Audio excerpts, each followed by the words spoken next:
mot je dirais, d'agronomie, parce que c'est intéressant quand même pour ceux qui ne sont pas trop versés dans l'agronomie, de savoir pourquoi elles ont cette propriété. Alors, bon, ceux qui ont des jardins parmi vous savent, ou s'il y a des agriculteurs encore plus, que les légumineuses, que l'azote, pardon, est l'aliment le plus important en quantité, et que si on veut avoir beaucoup de rendement, on met beaucoup d'azote, ce que beaucoup d'agriculteurs conventionnels font d'ailleurs, ils en mettent trop, donc avec un tas d'inconvénients, mais bon. Et alors d'où vient cet azote? Alors il y a un phénomène très curieux, c'est que, comme vous le voyez, l'azote c'est 78% de l'air que nous respirons, donc on a des quantités absolument illimitées, et curieusement les plantes sont incapables alors que c'est leur principal aliment aussi, sont incapables de l'utiliser. Sauf les légumineuses et quelques autres plantes, mais dont l'intérêt agronomique est assez marginal. Alors donc, qu'est-ce qui s'est passé jusqu'au XXe siècle, au début du XXe siècle, quand on a inventé la synthèse chimique des constituteurs azotés, pour que les plantes trouvent l'azote dont elles ont besoin, il fallait, elles le trouvent dans le sol, donc ça peut être apporté par le compost, le fumier, les résidus de récolte, tout ce qu'on peut rapporter au sol comme constituants qui contiennent de l'azote. Et ça c'est, je dirais, la première source.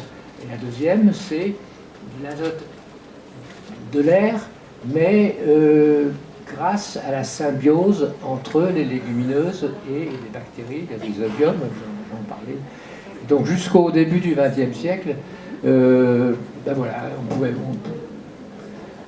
pouvait pas nourrir des plantes si on n'avait pas à la fois des apports de matière organique et à la fois la contribution complémentaire des légumineuses qui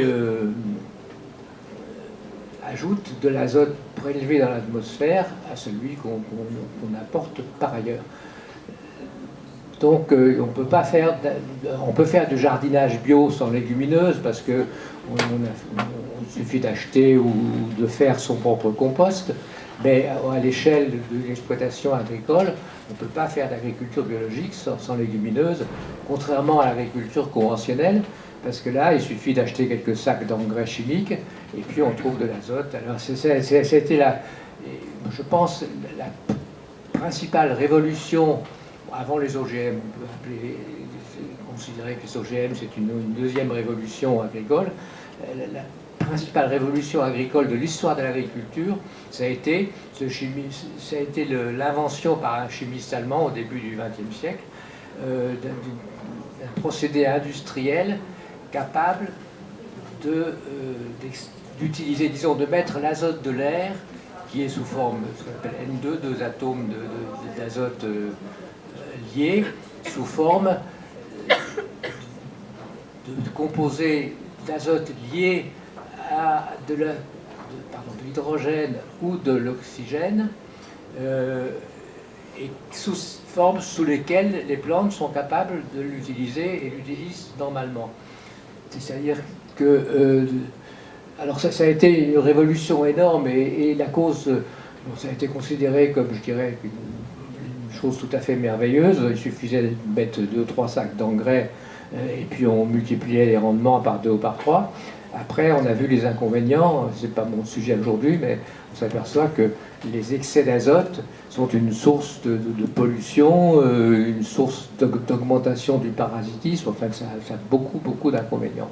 On a inversé, c'est-à-dire qu'on est passé du mode d'alimentation où il y avait à peu près les 2 tiers aux 3 quarts des protéines d'origine végétale, à l'inverse, 2 tiers à 3 quarts des protéines animales, que ce soit viande, poisson, œufs, produits laitiers, hein, selon les traditions et selon les ressources.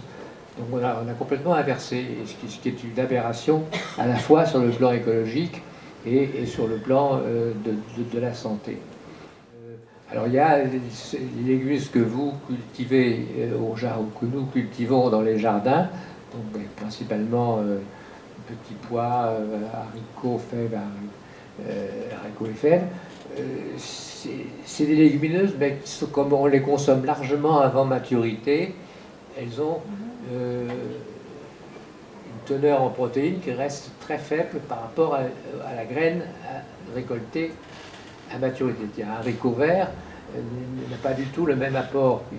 C'est un aliment très intéressant, hein, ou le petit pois, mais n'a pas du tout une teneur en protéines qui est plus 3 ou 4 ou 5 fois plus faible que celle du haricot arrivé à maturité, le haricot sec ou le pois sec ou le pois cassé.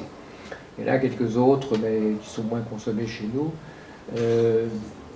Lupin, arachide, haricots mules, ce qu'on appelle le soja vert, qui n'est pas du soja mais qui est un haricot, mais qui ont relativement une place assez marginale dans notre alimentation. Alors pourquoi ce sont des aliments exceptionnels? Les légumineuses, et là je reviens aux légumineuses consommées en grains secs, hein, enfin secs. Donc bien sûr on les fait tremper et puis on les cuit après. Ce sont la première source de protéines végétales en quantité. C'est à peu près aussi riche en protéines que la viande. Hein. C'est très riche en fibres, contrairement justement aux protéines animales. En minéraux, ça a un index glycémique faible. C'est riche en antioxydants, par exemple, qui sont des substances qui nous protègent contre pas mal de maladies. Et puis, ce sont aussi des aliments disponibles toute l'année et qui sont en plus très très bon marché par rapport à leur apport nutritif. C'est à peu près 10 fois moins cher par gramme de protéines que la plupart des viandes. Alors le soja est imbattable à 35% de protéines. C'est vraiment plus riche que n'importe quel autre aliment animal ou végétal.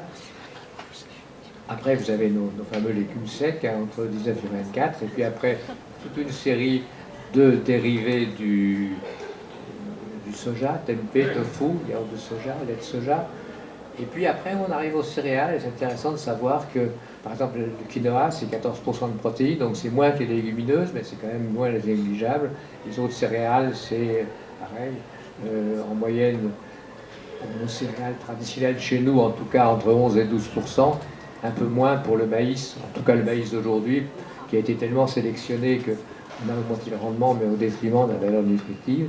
On peut également signaler les fruits secs oléagineux, et en particulier les amandes, qui contiennent 20% de protéines, donc pratiquement autant que les légumineuses. Alors, ils sont très, très riches en d'autres nutriments dont il ne faut pas abuser, comme les matières grasses, mais enfin, ils sont quand même des bonnes matières grasses. En remplaçant une portion par, regardez le bas du tableau, une portion de viande rouge par une portion de légumes secs, on diminue, enfin, d'après une étude, on peut pas, mais enfin, ça reste, je dirais, assez généralisable, on diminue de 35% la diminution du risque de maladies cardiovasculaires. Donc au niveau santé, je ne dis pas remplacer totalement les protéines animales par des protéines végétales, mais en tout cas, modifier la proportion est une excellente chose pour la santé. Et le seul groupe d'aliments qui s'est montré associé à une augmentation de la longévité de plusieurs années, c'était des légumineuses. Même en consommant des légumineuses seulement 4 fois par semaine, ce qui n'est pas considérable, hein, on diminuait le risque de maladie cardiovasculaire de 22%, et puis diminution de risque de certains cancers, etc., toujours chez les personnes qui consomment régulièrement des légumineuses par rapport aux personnes qui en consomment très rarement, ou voire pas du tout. Et une nouvelle étude qui est sortie l'année dernière, donc c'est pour ça que je la cite, est intéressante parce qu'elle montre que même en remplaçant seulement 3% de l'apport énergétique sous forme de protéines animales par l'équivalent sous forme de protéines végétales, qui est quand même assez peu, hein, comme transformation, comme changement, on diminue la mortalité de 12 à 34% selon le type de protéines animales auxquelles on a substitué les légumineuses. Donc c'est vraiment des aliments santé, je dirais, incomparables.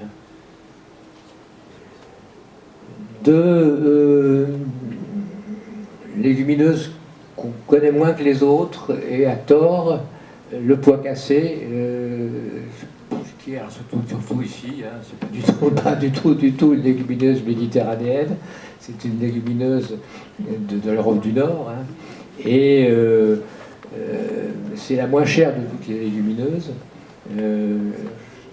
Donc c'est facile à cuire,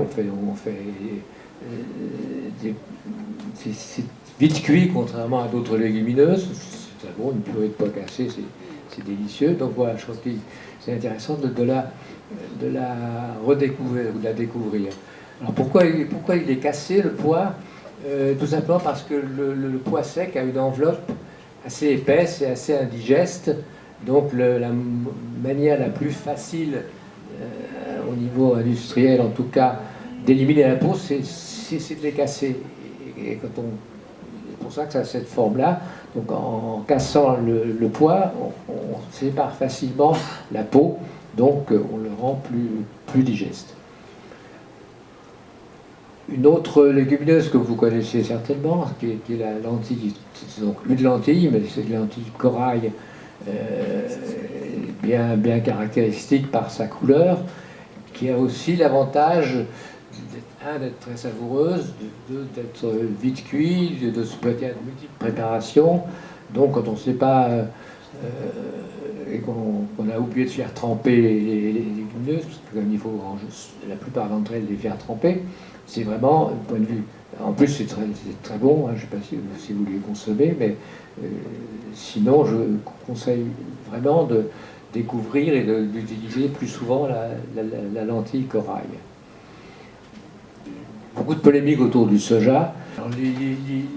L'argument, c'est que c'est riche en phytoœstrogènes, que les phytoœstrogènes perturbent l'équilibre hormonal, etc.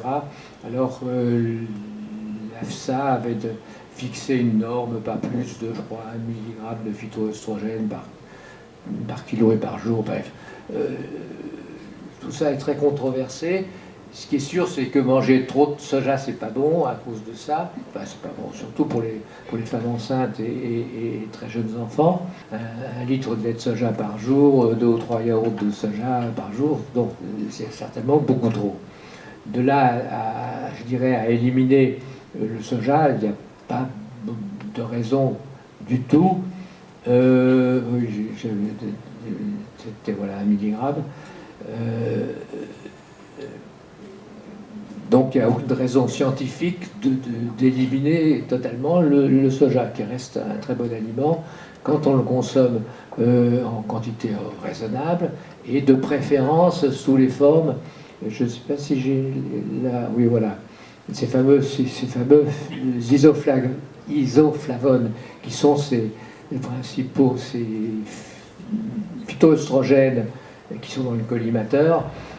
On voit que la teneur en ces isoflavones, c'est pas mauvais en soi, il ne faut pas, certainement pas en absorber trop, surtout, encore une fois, pour la femme enceinte et pour le très jeune enfant. Vous voyez que la teneur en isoflavones des aliments à base de soja varie énormément d'un aliment à l'autre. Le plus riche, c'est la farine de soja. Alors curieusement, le soja américain est plus riche que le soja européen. On ne sait pas très bien pourquoi.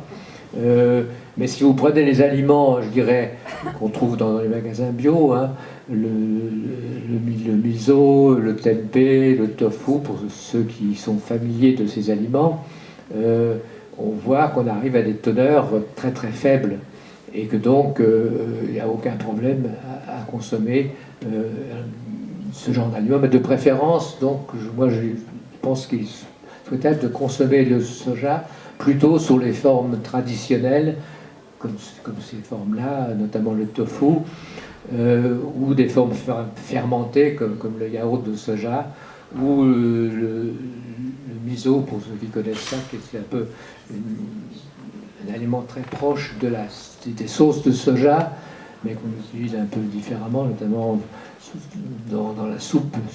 La soupe miso, pour ceux qui connaissent, est un aliment quotidien au Japon. Et puis le tempeh qui est un aliment que je trouve particulièrement intéressant parce que c'est un soja fermenté qui conserve la totalité de la graine.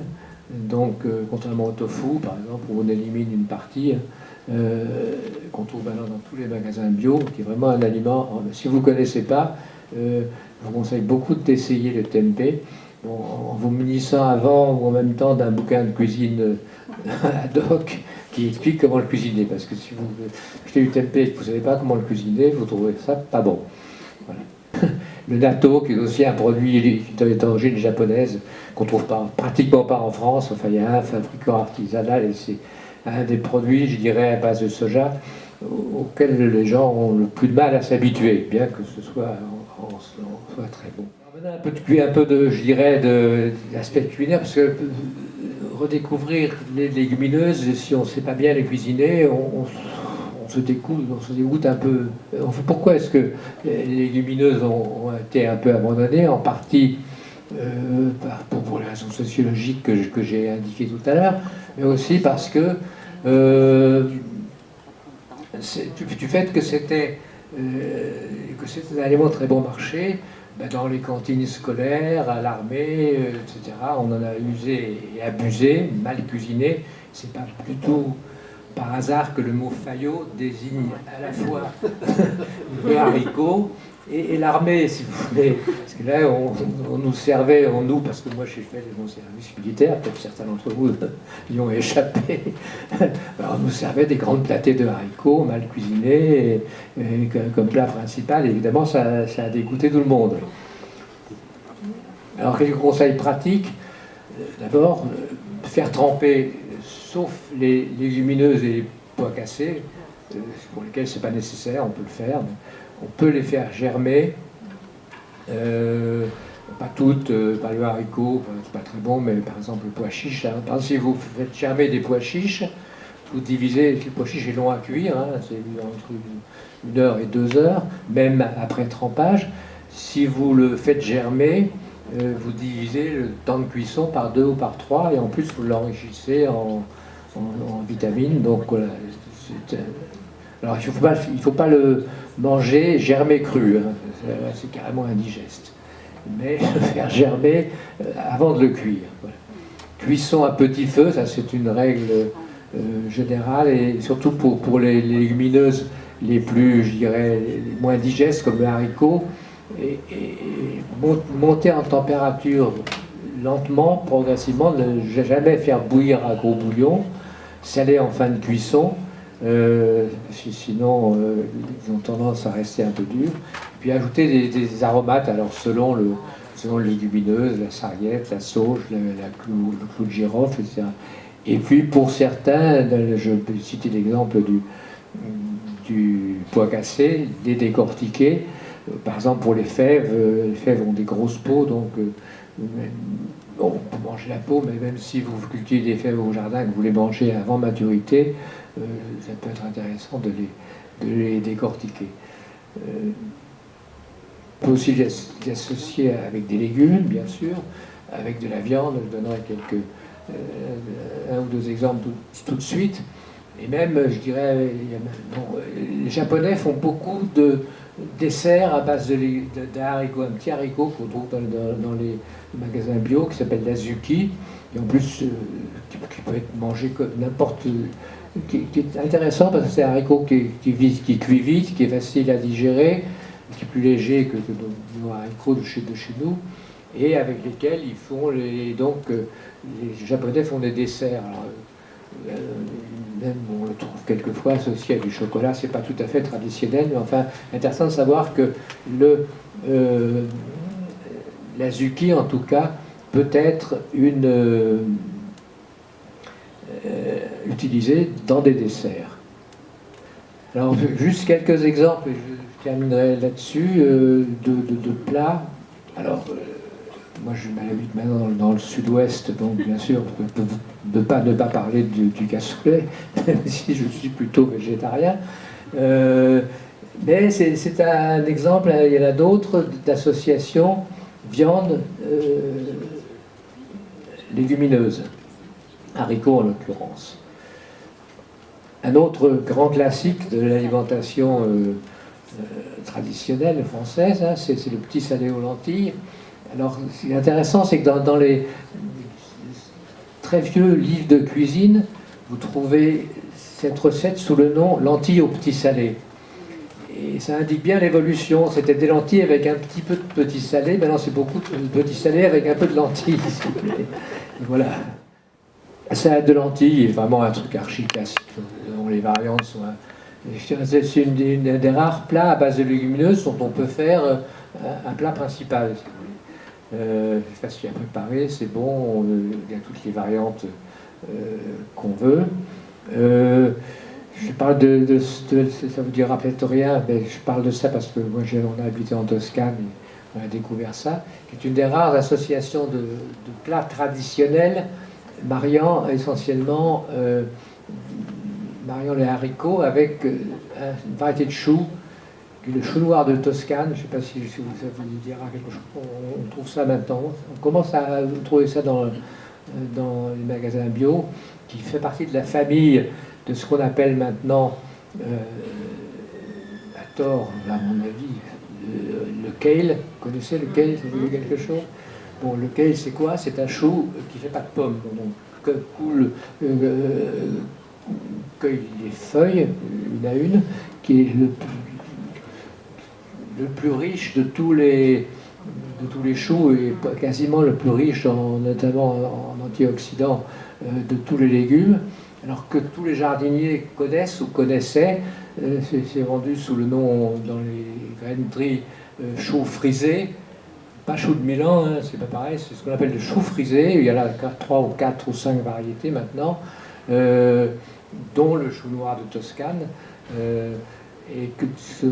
Alors ce qui est assez curieux, c'est que bon, tous les jardiniers, en tout cas la plupart d'entre eux connaissent, on n'en trouvait absolument pas dans le commerce jusqu'à il y a quelques années, et il nous est revenu d'Amérique sous le nom américain, et maintenant il est stupidement vendu sous son nom américain de kale, alors que n'importe qui il devrait l'appeler des choux frisés, qui est son vrai nom français. Et pourquoi? Parce que les Américains ont découvert, et ils ont raison, parce que c'est vraiment un légume remarquable, que qu'il avait une richesse en un tas de choses, et notamment en antioxydants, tout à fait exceptionnelle. Je vous signale la soupe miso, pour ceux qui, je ne sais pas si ça vous dit quelque chose à quelques-uns d'entre vous, qui est la soupe quotidienne dans le temps. Maintenant ça a peut-être changé, ça change peut-être un petit peu, en tout cas pour les gens qui ont gardé leur tradition. Un petit déjeuner au Japon sans soupe miso, c'est pas possible. Donc c'est vraiment quotidien, et c'est vraiment une manière aussi de consommer. C'est une soupe très légère, prête en 5 minutes. Bon, on trouve la recette dans un tas de livres, donc on n'est pas obligé de la manger au petit déjeuner. Hein. Ça fait vraiment une très bonne soupe légère, facile à préparer, avec du miso qui est donc un soja fermenté.